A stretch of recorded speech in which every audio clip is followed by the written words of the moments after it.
Çanakkale. Avrupa'yı Asya'ya bağlayan, dünyanın en önemli stratejik geçitlerinden biri. 5000 yıldır Asya'dan Avrupa'ya, Avrupa'dan Asya'ya geçmek isteyen kavimlerin uğrak noktası. Truva Savaşı ile başlayarak tarih boyunca sürekli savaşlara sahne olan ve dünyanın en güçlü donanmasına bile geçit vermeyen boğaz.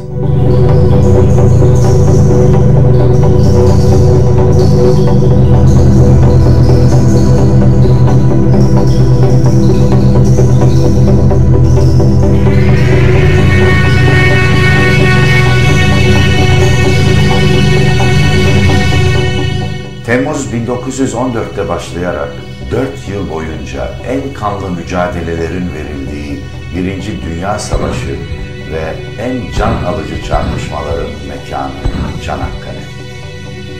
Gittikçe güçlenen Almanya'yı dize getirmek için İngiltere, Fransa ve müttefikleri Rusya'nın Almanya'ya karşı oluşturdukları cephe ve nihayetinde Balkanlardaki kıvılcımla başlayan savaş. Diğer taraftan bir an önce Osmanlı Devleti'nin savaşa girmesi yönünde artan Alman baskıları üzerine Goben ve Breslau'nun da bulunduğu Osmanlı donanması 27 Ekim 1914'te manevra yaptırmak bahanesiyle Karadeniz'e çıkarılıyor, 29 Ekim 1914'te ise gemi kumandanlarının kapalı zarf içinde aldıkları emir doğrultusunda Rus deniz üsleri ve limanları bombalanıyordu. Böylece 2 Kasım 1914'te Rusya'nın savaş ilanıyla Osmanlı Devleti için sonun başlangıcı olacak bir sürece giriliyordu. Bu değerlendirmeler üzerine müttefikler İstanbul'u ele geçirmek ve Osmanlı Devleti'ni saf dışı bırakmak amacıyla Çanakkale Harekatı'na karar verdiler. İngiliz Bahriye Nazırı Churchill, Boğaz'ın sadece denizden gemilerle geçileceğini düşünüyor, tüm harekatı bu düşünce çerçevesinde planlıyordu. Çanakkale Boğazı'nın geçilmesinden sonra ise Yavuz, Midilli ve diğer Türk harp gemilerinin imhasıyla İtilaf Devletleri donanmasının İstanbul'da etkin varlığını kullanabileceği görüşünü savunuyordu. Boğaz'a yönelik harekata Kasım 1914 başında başlandı. Bunun üzerine Boğaz'ın dış tabyaları müttefik gemilerce 3 Kasım 1914 Salı günü saat 06.50'den itibaren top ateşi altına alındı. İngilizler Rumeli kıyılarındaki Ertuğrul ve Seddülbahir, Fransızlar da Anadolu kıyılarındaki Kumkale ve Orhaniye bataryalarımızı 12.000 metreden rahatlıkla bombardımana tabi tuttular.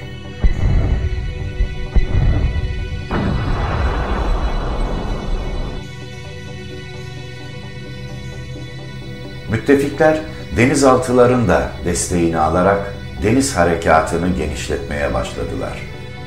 Bu amaçla 13 Aralık 1914'ten önce Boğaz önlerine İngiliz ve Fransız denizaltı gemileri gelmişti. Çanakkale Boğazı 6 sıra mayınla kapatılmış ve bu tarihe kadar hiçbir denizaltı Çanakkale'yi aşıp Marmara'ya girememişti. 13 Aralık 1914 tarihinde Yüzbaşı Norman Holbrook'un komutasındaki B-11 Çanakkale Boğazı'ndan girmeyi başaran ilk denizaltı gemisi oldu. Boğaz'dan geçerken mayın tellerine pervanelerinin takılmasını engellemek için bazı yöntemler düşünmüş, bu amaçla B-11'in dümen donanımları korunma altına alınmış ve mayın tellerine dolanması engellenmişti. Boğaz'da ilerleyen B-11, Sarı Sığlar mevkiinde gri renkte bir Türk harp gemisi gördü. Bu gemi, kıçı Anadolu sahillerine, başı Rumeli kıyısına dönük olmak üzere iskele bordası boğazın girişine çevrilmiş yatan eski Mesudiye zırhlısıydı. B-11, Mesudiye'ye 800 yarda mesafeye kadar yaklaştıktan sonra bir torpido atarak akıntının da yardımıyla daha derinlere inerek uzaklaştı. Kıç tarafından isabet alan Mesudiye, İskele tarafına yatar ve 10 dakika içinde batar. Çanakkale Müstahkem Mevki Komutanı Cevat Paşa, Boğaz bölgesinde mevcut kritik arazileri ve hakim tepeleri de göz önünde bulundurarak son derece gerçekçi ve etkili bir savunma sistemi kurdu. Kıyı bataryaları elden geçirildikten sonra iç, dış ve esas savunma hattı olmak üzere 3 grupta toplandı. Muin-i Zafer, Asar-ı Tevfik, Mesudiye ve Berk-i Satvet gemilerinden sökülen toplardan set bataryaları kuruldu. Çoğuna topların söküldüğü geminin ismi verildi. Bataryaların personeli de gemilerden alındı. Set bataryalarının kurulmasına paralel olarak Boğaz geçiş yolları üzerinde mayın hatları oluşturulmuştu. 18 Mart 1915'e kadar Selanik, İntibah, Sivrihisar ve Nusret gemileriyle Çanakkale Boğazı'na 11 hat halinde mayınlar döşenmişti. İlk hat 4 Ağustos 1914 günü Selanik gemisi tarafından 22 mayınla tesis edilmiş, diğer hatlarsa ihtiyaca ve sağlanan mayınlara göre dökülmüştü. Ancak burada mayın noksanlığı ve yokluğu nedeniyle kullanılan mayınların bir kısmı İzmir civarında batırılan mayın yüklü bir Fransız gemisinden, bir kısmı Rusların Yavuz ve Midilli'yi batırabilmek için Karadeniz'e, İstanbul Boğazı'na doğru bıraktıkları mayınlardan ve hatta bir kısmı ise Balkan Harbi'nden kalma Bulgar mayınlarından oluşmaktaydı. Bunlar Türk denizcileri tarafından binbir tehlikeyi göze alarak toplanmıştı. Diğer taraftan savunma planı basitti. Boğaz, mayın ve top bataryalarından oluşan bir tahkimat sistemiyle savunulacak, donanma bunların gerisinde bekletilecekti. Zira Osmanlı Devleti'nin yıllarca donanmayı ihmal etmesi gemilerimizin etkinliğini oldukça düşürmüştü. 28 Ocak 1915 günü Köseburnu Kalesi'nin 200 metre kadar açığında su yüzüne çıkan Fransız Safir denizaltısını bölgede bulunan İsa Reis Gambotu ve Nusret Mayın gemisi ateş altına almışlardı. Denizaltı mürettebatından kendini denize atan ve 14 er dışında kurtulan olmamış, diğer personel denizaltı ile birlikte denize gömülmüştür.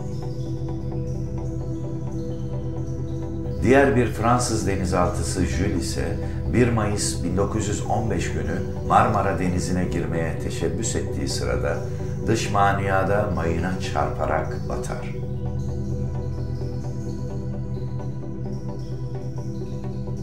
Yine Fransız Marriott denizaltısı Boğaz'ı geçme girişiminde bulunmuş, ancak 26 Temmuz 1915 günü Çanakkale sığlığında savunma ağlarına takılarak kıyı bataryamız tarafından batırılmıştır.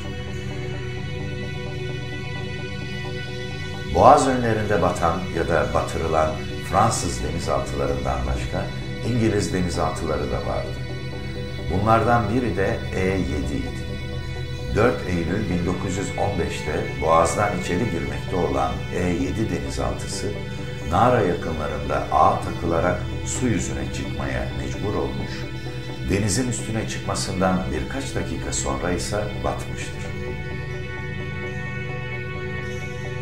İngiliz denizaltısı E-15 ise Çanakkale Boğazı geçişi sırasında 17 Nisan 1915 günü saat 06.00'da şiddetli akıntıya yakalanarak kum şeridine sürüklenmiş ve bataryaların açığına kadar gelmiş, sahil bataryalarından açılan ateş neticesi komutanı Yüzbaşı Brody ve 3 personeli ölmüştür.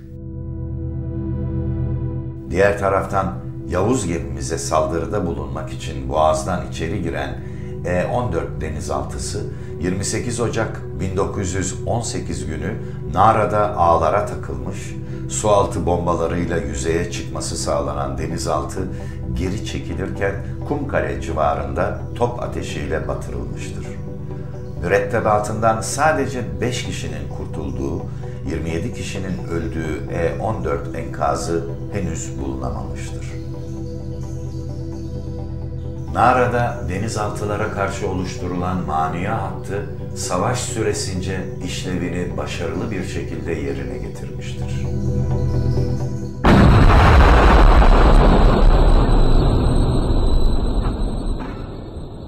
Müttefikler, genel taarruz öncesi Boğaz'ın dış tabyalarındaki bataryaların tahribi ve Karanlık Liman'daki mayın hatlarının önceden temizlenmesi yönünde karar almışlardı.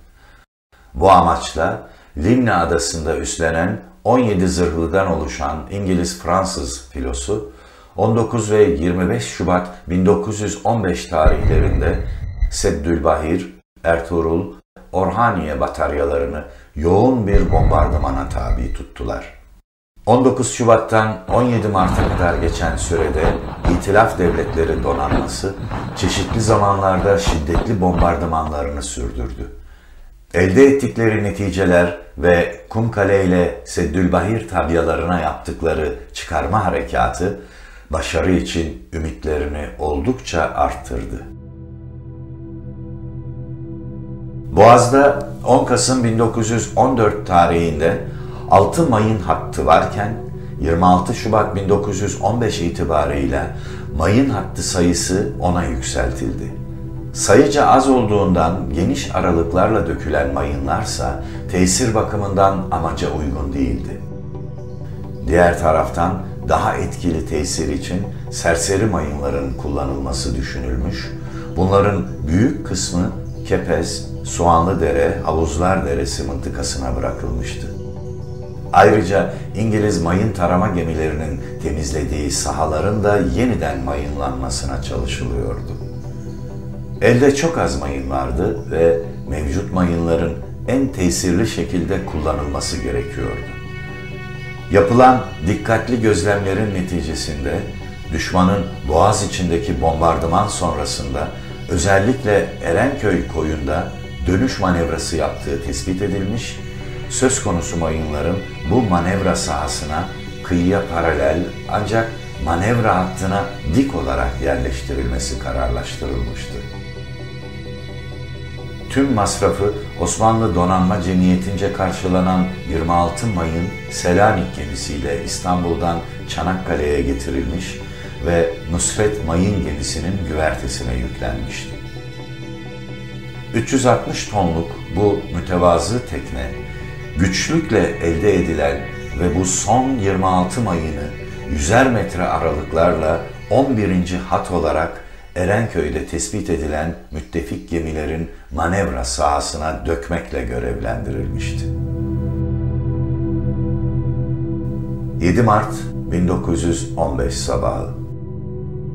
Çanakkale Boğazı, Nara Limanı açıklarında demirli bulunan Nusret Mayın gemisinde olağan dışı bir hareketlilik yaşanıyor. Çanakkale Boğazı'nda tarih belki de en önemli dönüm noktalarından birini bekliyor. Akşam saat 17'de Yüzbaşı Hakkı Bey misafirini karşılamak üzere güverteye çıkar. Mayın Grup Komutanı Binbaşı Nazmi Bey, Yüzbaşı Hakkı Bey ile birlikte komutan kamerasına girerler. Yüzbaşı Hakkı Bey, mayınların tüm bakım, kontrol ve ayarlarını yaptırdım. Bu önemli görevde onlara güvenebilirsiniz. Sağ olun binbaşım. Tam bir haftadır başka bir şey düşünemiyorum. Şimdiye kadar Boğaz'a 10 hat halinde mayınlar döşedik. Bu 26 mayın ise 11. hat olarak en kritik görev üstlenecek. Sahile paralel döküş planımız inşallah doğru bir karardır. Yüzbaşı, biliyorsunuz ki daha önceki denemelerinde düşman gemileri dönüş manevralarını hep Karanlık Liman'a doğru yaptı. Haritaya bak. Dönebilecekleri başka deniz sahası yok. Erenköy'e, Karanlık Liman'a yönelecekler. Yeter ki siz hiçbir düşman karakolunun gemisine yakalanmadan gizlice bu 26 mayını sahil boyunca dökün. Efendim merak etmeyin. Sorumlunun ve büyük bir milletin evladı olduğumu biliyorum. Ülkemin belki de yazgısını değiştirecek bu görevi mutlaka başaracağım. Hava kapamaya başladı. Zifiri karanlık bir gece olacak. Bu bizim işimizi kolaylaştıracak. 7-8 Mart gece yarısını geçtikten sonra bütün ışıklarını kapatan Nusret sessizce demir almaya başladı. Tek bir yıldızın bile seçilemediği zifiri karanlıkta Hakkı Bey hiçbir ışık sızmaması için personelin sigara içmesine bile izin vermiyordu. Siyaha boyanan Nusret geceyle bütünleşmiş karanlık sularda sessizce yol alıyordu. Gemi karanlık limana doğru yol alırken gözcüler tarafından yaklaşık 2000 metre mesafede düşman karakol gemisi rapor edildi. Düşman gemisinin projektörleri rastgele denizi taramaktaydı. Nefesler kesilmiş, heyecan doruktaydı. Hakkı Bey, düşman karakol gemisinden mesafe açacak şekilde rotasını sahile doğru değiştirdi. Biraz sonra gözcüler, düşman gemisinin Kumkale'ye doğru uzaklaşmaya başladığını bildirdi. Artık görevi icra etmek için hiçbir engel kalmamıştı. Nusret, mayın döküş hattına girdi. Yüzbaşı Hakkı Bey'in emirleri kesin ve net olarak duyulmaya başladı. Mayın istasyonu! Mayın döküşüne hazır ol! Bir nolu mayın! Bismillah, bando!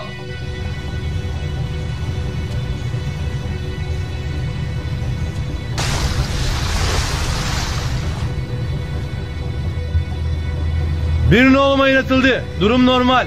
2 nolu mayın bandoya hazır. Nusret gemisi planladığı şekilde 26 mayını Çanakkale'nin serin sularına bıraktı. Nusret ve onun yurtsever personeli görevi başarmanın gururu ve gönül huzuru içinde sessizce yol alırken denize bıraktıkları 26 mayının dünya tarihinin akışını değiştirecek çok önemli olaylara neden olacağını hiç ama hiç kimse tahmin edemezdi. Müttefikler deniz harekatı öncesinde Çanakkale Boğazı girişinde mayın arama, tarama ve temizleme çalışmalarını çeşitli tarihlerde gerçekleştirmişti. 21 mayın tarama gemisi, 35 mayın tarama botu bu amaç doğrultusunda görevlendirilmişti. Boğaz'daki mayınların temizlenmesi için 3 İngiliz ve 2 Fransız tarama grubu teşkil edilmişti. Müttefik mayın arama gemileri son olarak 17-18 Mart 1915 gecesinde yaptığı yoğun aramalarda mayına rastlamamıştı. Üstelik uçaklar da mayın tespit edemediklerini bildirmiş, bunun üzerine söz konusu sahanın temiz olduğu rapor edilmiştir. 18 Mart 1915 Boğaz'ın hakim tepelerindeki ileri gözcülerden gelen raporlar, düşman gemilerinin önlerinde mayın tarama gemileriyle Boğaz'a doğru ilerlediği yönünde.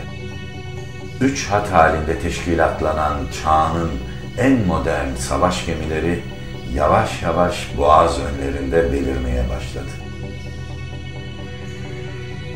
Saat 10:30.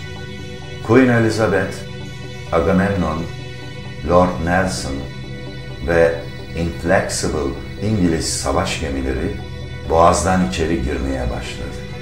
Arkalarında da devasa armada. Saat 11:40'da Queen Elizabeth'in Anadolu Hamidiyesi'ne açtığı ateşle bombardıman başladı. Queen Elizabeth'in ilk ateşinden 10 dakika sonra 1. Tümen içindeki tüm gemiler bombardımana katıldılar. Queen Elizabeth'in topları Hamidiye Tabyası ve Çimenlik Kalesi'nde çeşitli hasarlara sebep olurken, diğer gemilerin atışları Kilitbahir, Dardanos, Rumeli Hamidiyesi'nde ciddi tahribatlar yarattı. İngiliz zırhlılarının 14.000 metreden yaptıkları atışlar 1 saat sürmüştü. Kale ve tabyalarımız yer yer isabet almış, toplarımız hasar görmüş, Çimenlik Kalesi'nin de cephaneliği yıkılmıştı. Bu bombardıman esnasında Çanakkale'de büyük bir patlama olmuş. Anadolu Hamidiyesi tabyasında da yangın çıkmıştı. Amiral de Robeck, daha yakın mesafeden ateş açma zamanının geldiğine inanarak, Fransız amirali Guebre'ye filosunu ön safa geçirmesini emretti. Onları Suffren ve Charlemagne zırhlıları izledi. Fransız filosu biraz daha yaklaşarak ateşe başladı. Ama artık tek taraflı ateş bitmiş, Türk topçusunun sabırsızlıkla beklediği an gelmişti. Müttefik filosu Türk toplarının menzili içindeydi. Saat 12.30'da düşman ilk kayıplarını vermeye başladı. Galois zırhlısı bir mermi isabetiyle çekilmek zorunda kaldı. Inflexible zırhlısı ise ağır hasar aldı. Agamemnon, Lord Nelson, Albion ve Fransız Charlemagne zırhlıları da isabet almış olmakla birlikte hasarları çok ciddi değildi. Saat 13.45 sularında cephane azlığı nedeniyle bataryalarımızın ateş yoğunluğu azaldığından Amiral de Robeck, mayın tarama gemilerine ilerlemelerini ve 3. hattaki gemilere Fransız gemileriyle yer değiştirmelerini emretti. 1. ve 2. hattaki gemiler görev değiştirmek üzere geri çekilip her zaman yaptıkları gibi Anadolu sahillerine doğru dönüşlerini tamamlıyorlardı ki kulakları sağır edecek büyük bir patlama sesi duyuldu. Saatler 13.47'yi gösteriyordu. Fransızların gözbebeği Bouvet zırhlısı 8 Mart sabahı Nusret'in döktüğü ve mayın tarama gemilerinin bulamadığı mayınları bulmuştu. Bouvet almış olduğu mayın yarasıyla 3 dakika içinde alabora olarak Boğaz'ın derin sularına gömüldü. Müttefik donanma daha ne olduğunu anlamadan saat 16.15'te dönüş manevrası yapan İngiliz zırhlısı Irresistible, Nusret'in hazırladığı tuzağa yakalandı ve bir süre sonra battı. Ocean, bataryaların şiddetli ateşi altında çekilirken saat 18.05'te bir mayına çarparak battı. 18 Mart 1915 günü dünyanın en güçlü donanması 3 büyük gemisi Irresistible, Ocean ve Bouvet'i kaybetmiş, Inflexible, Suffren ve Galois savaş dışı kalmıştı. Ian Hamilton, dev cüsseli mağrur gemilerimizden hışımla saldıran o koca filodan oluşan kortej, şimdi tabut nakleden bir cenaze arabasının arkasından gider gibiydi. Winston Churchill'in aceleciliği yüzünden buradaydık ama aceleye lüzum olmadığını çok geç anlıyorduk. Savaştan hemen sonra 6 Nisan'da İngiltere Bahriye Nazırı Churchill, Lord Fisher'a yazdığı bir mektupta şöyle diyordu: "Biz denizde yenildik." İngiltere Bahriye Nazırı alınan yenilgiyi 1923 yılında da şöyle ifade edecekti: "Bugün dünya denizlerinde görev yapmakta olan 5000'i aşkın savaş gemisinden hiçbiri Nusret ve onun döktüğü mayınlar kadar harbin gidişine ve düşmanın geleceğine etkili olarak bir başarı gösterememiştir."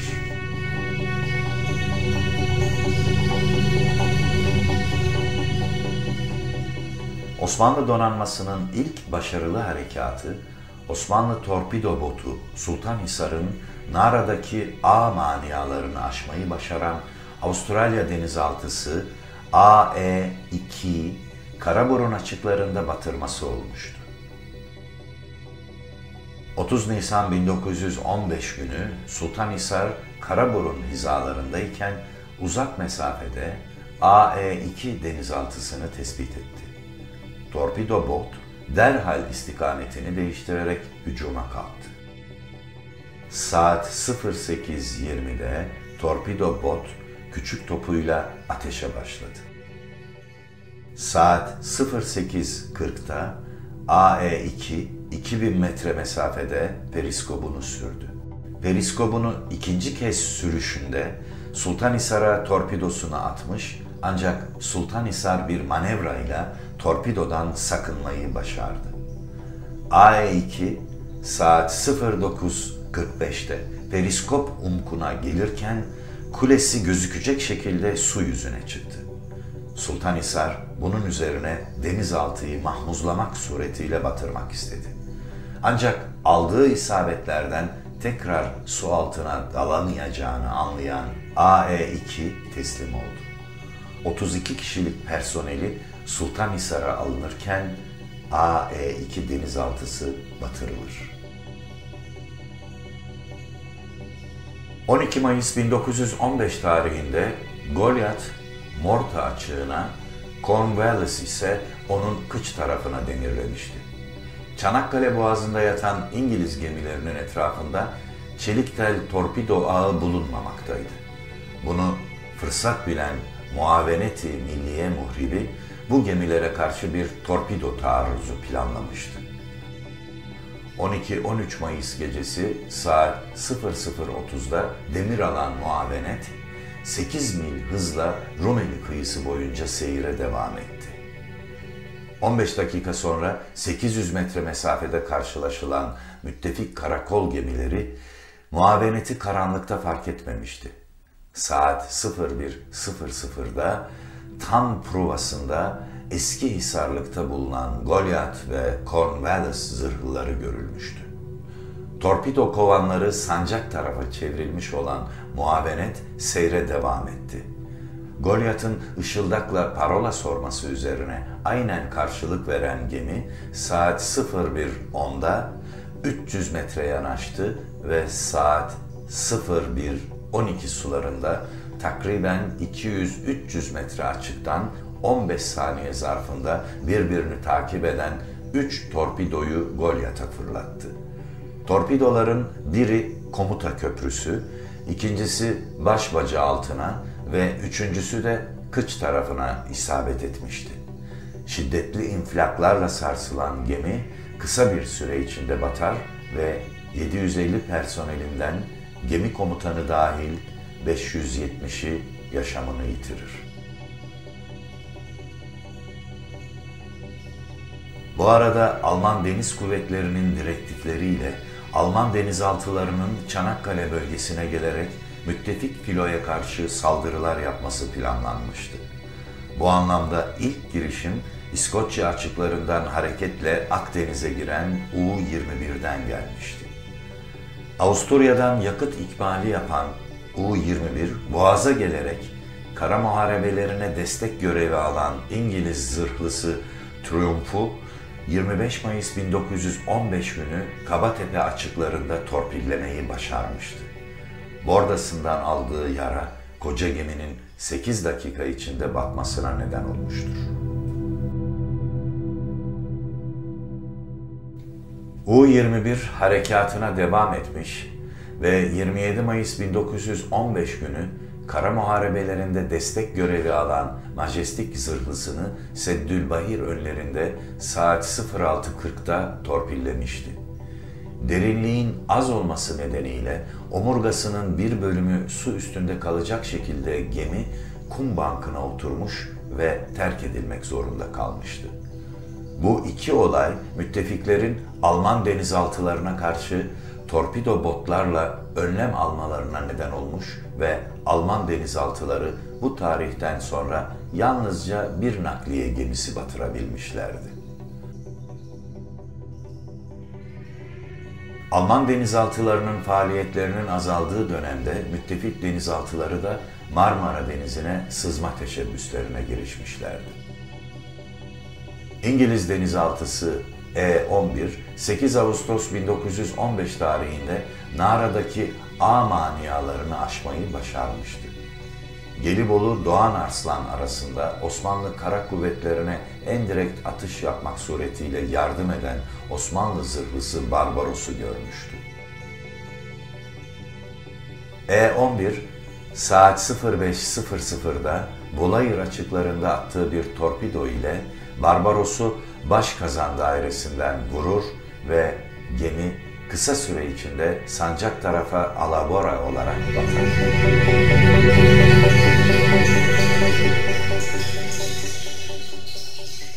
...30 Ekim 1915 tarihinde ise Çanakkale Boğazı'nı geçmekte olan ve havası azalınca su üstüne çıkan Fransız denizaltısı Turkuaz, Kilitbahir bölgesi nöbetçileri tarafından tespit edilir.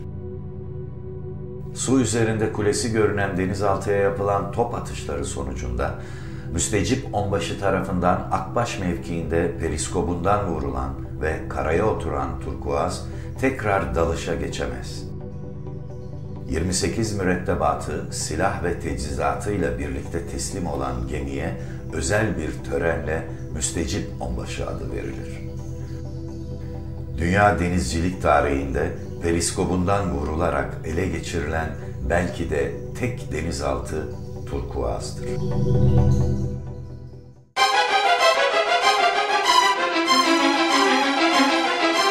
Çanakkale Savaşları, 18 Mart zaferi başta olmak üzere yapılan deniz harekatıyla tarihe damgasını vurmuştu.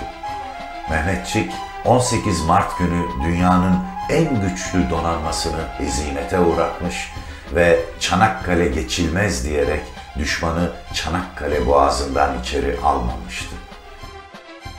Düşman hiçbir bahane gösteremeyeceği şekilde Türk'ün galibiyetini tescil etmek zorunda kalmıştı.